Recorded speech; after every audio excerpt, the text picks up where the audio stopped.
Karabük'te, sürücüsünün sinyal vermeden aniden şerit değiştirdiği otomobilin, yan şeritte ilerleyen cip ile çarpıştığı kaza, araç kamerasına yansıdı.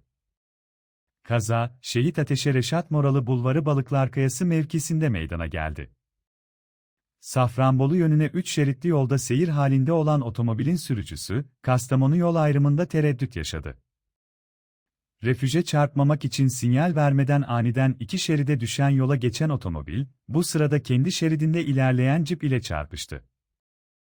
Çarpışmanın etkisiyle her iki araçta da maddi hasar oluştu. Kaza anı ise arkadan gelen bir aracın araç kamerasına saniye saniye yansıdı. Görüntülerde, otomobilin ani şerit değiştirdiği ve ciple çarpıştığı anlar net şekilde yer aldı. Kazayla ilgili inceleme başlatıldı.